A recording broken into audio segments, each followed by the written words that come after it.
Gazze sadece bugün değil 75 yıllık bir dava olduğunu hep konuştuk. Ama şu anki mesele belki 75 yılın en vahşi, en katliamcı ve Filistin diye bir devlet masada, yani diplomatik bir masada olmayacak vaziyete doğru ittirmeye çalışıyorlar. Süreç buna doğru götürülmek isteniyor. Avrupa işte ordusu meselesi çıkınca Amerika ne dedi? Sizin uçaklarınızı ben kilitlerim dedi. Amerika Birleşik Devletleri Avrupa Birliği'ne parmak salladığı zaman özellikle hani sizi ben koruyorum, uçaklarınız bana ait ve sistemlerinizi ben kontrol ediyorum dedikleri zaman bir şey ortaya çıktı. Amerika istediği anda uçakların sistemlerini kilitleyebilecek bir altyapıya sahip. Bugün Hakan Fidan'ın Amerika Birleşik Devletleri ziyaretini konuşacağız. Önce şunu sorayım, hangi konuları kapsıyordu bu görüşme?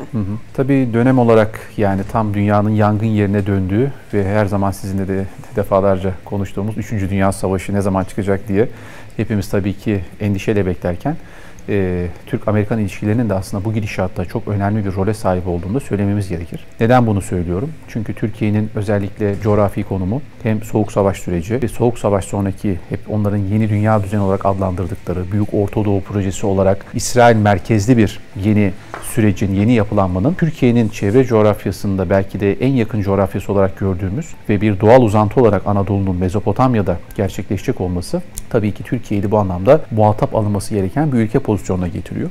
Ve Amerika Birleşik Devletleri'nin yeni devlet başkanı Donald Trump, yeni diyoruz ama bir dönem ara verdi tabii. Çünkü ilk döneminde de Donald Trump'la Sayın Cumhurbaşkanı arasında çok aslında şahsına münhasır bir ilişki vardı. Donald Trump'ın Sayın Cumhurbaşkanı'na övgü dolu sözleri her zaman biliyorsunuz dönem dönem bunları işitiyorduk. Kimi zaman çok ciddi çıkışları olabiliyordu ama iki lider her ne kadar sorunlar çözülemez gibi gözükse de bir şekilde çıkış yolu bulabiliyorlardı. Bunu Biden döneminde görmedik. Biden döneminde her ne kadar onlar kendilerini biraz güvercin kanat olarak Amerikan siyasetini gösterseler de Türkiye'ye özellikle Obama'nın 3. dönemi olarak adlandırdığımız PKK'nın, YPG'nin, Ukrayna Savaşı'nın, Kafkaslar, Balkanlar ve Türkiye'nin ciddi bir ateş çemberine alındığı bir süreçti. Şimdi Donald Trump'ın 2. dönemi de evet değişmeyen bazı anayasal kurallar var. İsrail'e destek gibi, İsrail'in varlığının korunması gibi. Onu zaten biliyoruz. Ama diğer çözülebilir, çözülmesi mümkün olan konularda Türkiye ile Amerika arasında yeni diyalog pencerelerinin açılabileceğini düşünüyorum. Bunu Sayın Hakan Fidan'ın Dışişleri Bakanlığı'na başladığı ilk günden itibaren Amerika'nın evet biz müttefik olarak görüyoruz Amerika'yı ama Amerika bizi ne kadar müttefik olarak görüyor? Eğer Amerika bizi müttefik olarak görüyorsa Türkiye'nin derdi, Amerika'nın derdi, Türkiye'nin sevinci, Amerika'nın sevinci olması lazım mealinde bir duruşumuz vardı ki öyledir. Ancak pencereden bakmayı gerektirir müttefiklik ilişkileri. Ve bu minvalde biz ortaya koymuş olduğumuz bizim çok önemli başlıklar vardı çözmemiz gereken. Bunlardan birincisi tabii ki PYD, YPG, PKK ve onun organik uzantılarına verilen desteğin, lojistik, mühimmat, siyasi desteğin son verilmesi. Şimdi burada Donald Trump'ın kendi ilk döneminde de söylüyordu Amerikan askerlerinin orada ne işi var. Hatta şunu söyleyeyim, Donald Trump'ın 2018, Haziran ayının 2018'de yapmış olduğu bir konuşmada çok kritik bir cümlesi var. Şöyle söylüyor, bunu çok fazla söylüyorum ama acı bir durum. Ancak Orta Doğu'da 7 trilyon dolarımız var, bu parayı çöpe atmamız an meselesi. 7 trilyon dolar. Yani şunu söylüyor Donald Trump, ben bir iş adamıyım ve ben 7 trilyon dolarımı ne için çöpe atıyorum? Veya çöpe atıyorsam, kullanıyorsam kim bunun karşılığı? PKK, terör örgütü. Şimdi karşımda bir terör örgütü var. Yıllardan beri Türkiye'yi parçalamak isteyen. Bir de Türkiye Cumhuriyeti var.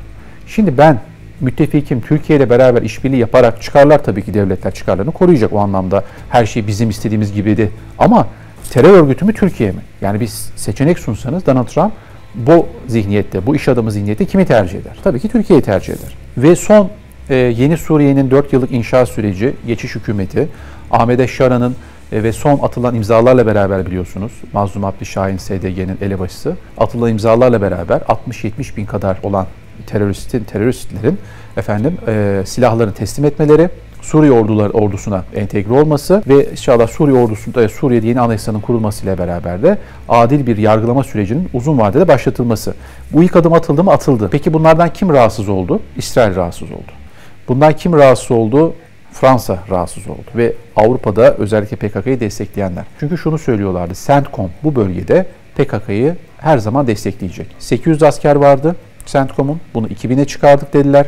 Hatta o zaman dedik ki 1200 nereden geldi? Havadan gökten zembille inmedi. Demek ki PKK'dan, YPG'den Amerika'daki CENTCOM'a bir geçiş mi sağlandı? Ama Donald Trump şunu söyledi, bu sürdürülebilir bir şey değil ve ben askerlerimin ölmesini istemiyorum ve ben oradan zamanla çekileceğim dedi. Şimdi bu süreçte de yani Sayın Hakan Fidan'ın hem Rubio ile görüşmesi hem Donald Trump'a gönderilecek olan mesajlar ve Sayın Cumhurbaşkanı Erdoğan'ın da çantasında diyelim mektup olarak ileteceği bence en önemli madde PKK'ya verilen desteğin tamamen, hani PKK diyor ama SDG, YPG ve doğal uzantılarına verilen desteğin tamamen kesilmesi ve Suriye'nin inşasında beraber rol alma durumu. Diğerine Gülsüm Hanım, yaptırımların kaldırılması. Şimdi bir de biliyorsunuz Amerika'nın katsa yaptırımları dediğimiz işte bu hasımlarıyla mücadele adı altında uyguladığı ekonomik yaptırımlar var. Bu yaptırımların kaldırılması için de bence Sayın Hakan Fidan'ın önemli mesajları oldu. Ve bunun neden kaynaklandığını hepimiz biliyoruz. S-400 hava savunma sisteminin Rusya'dan satın alınmasıyla katsa yaptırımlarına Türkiye'nin muhatap tutulması ve diğer tabii ki Amerika'nın çıkarlarına aykırı veya çok bağımsız hareket ettiğimiz için özellikle milli savunma sanayinde yapmış olduğumuz açılımların oluşturduğu rahatsızlık sebebiyle bu katsa yaptırımlarının Türkiye üzerinde kalıcı hale getirilmesi hususu. Peki esas mesele ne? F-35. 5. nesil savaş uçağı olan Amerika Birleşik Devletleri'nin öncülüğünde ve Amerika Birleşik Devletleri'nin yanında Türkiye'nin önemli bir parça tedarikçisi olduğu F-35 programına Türkiye yaklaşık 1,3 milyar dolar para yatırım yapmıştı ve işte bu yaptırımlar sebebiyle bizim F-35'lerimize el konulmuştu. Ve o süreçte Sayın Cumhurbaşkanı şunu söylemişti, hatırlayın. Biz F-35'lerimizin arkasındayız, yanındayız. Çünkü burada bir gasp var. Bize vermek zorundasınız bunları.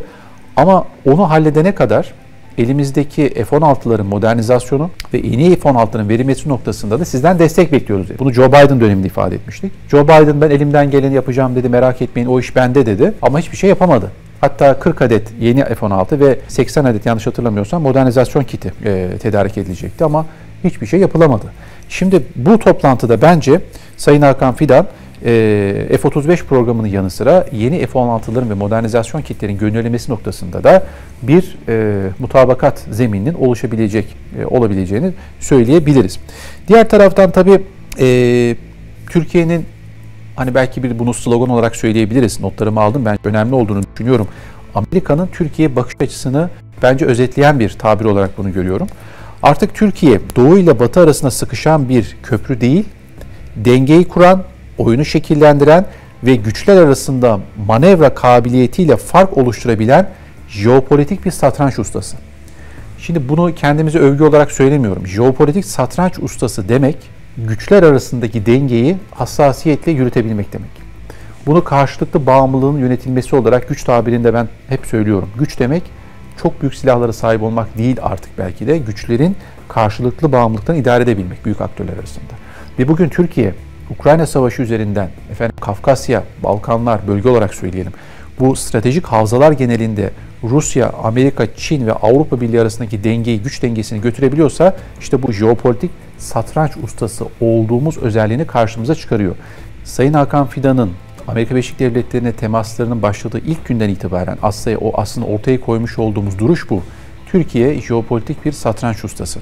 Şimdi bunu hem Ukrayna Savaşı'nın gidişatında göreceğiz, hem biraz evvel söylemiş olduğum gibi F-35 ve Türkiye ile Amerika Birleşik Devletleri arasında yeni başlayan diplomatik sürecinde de yeni dostluk, müttefiklik ilişkilerinde yakınlaşmanın da bence bir görüntüsü olarak karşımıza çıkacak.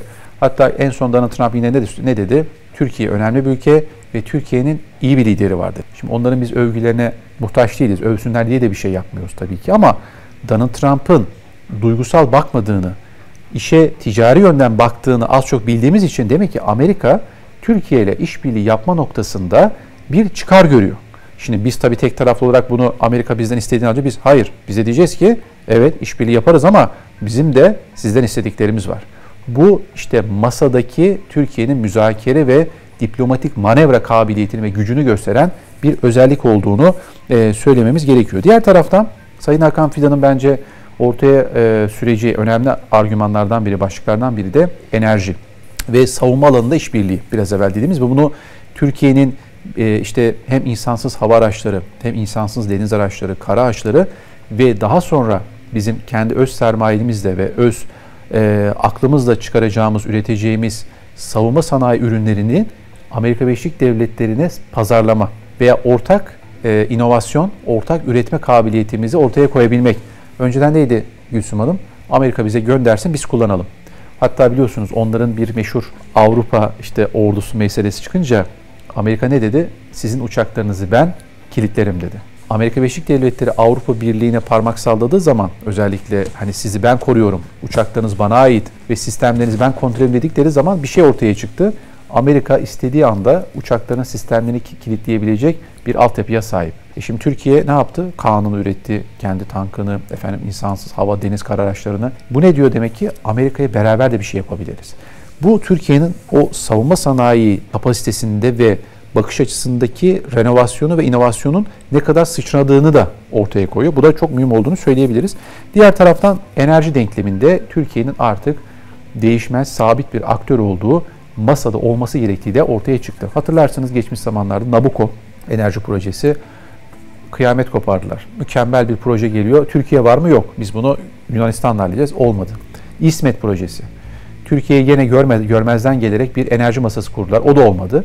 Çünkü Anadolu dediğimiz bu kıta, bu yarımada bir enerji menteşesi aynı zamanda. Enerji nakil hatlarının bir menteşesi, bir köprüsü ve siz bu köprüyü kullanmadan enerjiyi az maliyetle ve çok karlı bir şekilde satmanız veya geçirmeniz mümkün değil. Ama Türkiye şunu da söylüyor, ben sadece bir enerji geçiş ülkesi değilim, aynı zamanda bir hub'ım. Hub ne demek? Ben enerjiyi alırım, depolarım, üzerine fiyatımı koyar, satarım. Yani Türkiye bu enerjiden de para kazanacak, çok ciddi bir kar elde edecek pozisyona doğru gittiğini de söyleyebiliriz. O zaman şunu göreceğiz, olası senaryolar nedir diye baktığımız zaman Gülsüm Hanım. Artık Türk-Amerikan ilişkilerinde yumuşamanın başlamasıyla beraber iki ülke arasında stratejik ortaklık meselesi yeniden tanımlanacak.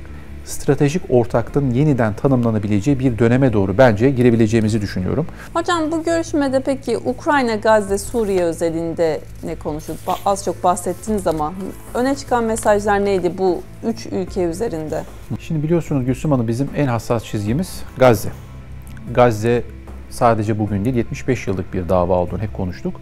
Ama şu anki mesele belki 75 yılın en vahşi, en katliamcı ve Filistin diye bir devlet harita üzerinde, hadi belki harita üzerine biraz gözükecek ama masada, yani diplomatik bir masada olmayacak vaziyete doğru ittirmeye çalışıyorlar. Süreç buna doğru götürülmek isteniyor.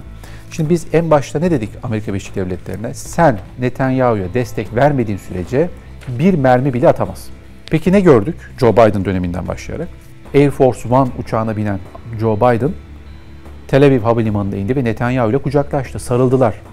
Ve ben dedim ki o sarılma Joe Biden'la Netanyahu sarılması değildir. O sarılma İsrail'in ilk başbakanı Ben Gurion'la dönemin Amerikan Başkanı Henry Truman'ın sarılmasıdır. Çünkü Amerika Birleşik Devletleri İsrail'in kuruluşuna verdiği ilk günden başlayan destek aslında bütün Amerikan başkanlarına sizin 35 kelimelik yemininizin 36. görünmeyen kelimesinin İsrail'in güvenliğini korumak olduğunun bir göstergesi. Bunu bir John F. Kennedy yapmadı. Onu da hayatıyla ödedi biliyorsunuz. Suikaste öldürüldü John F. Kennedy.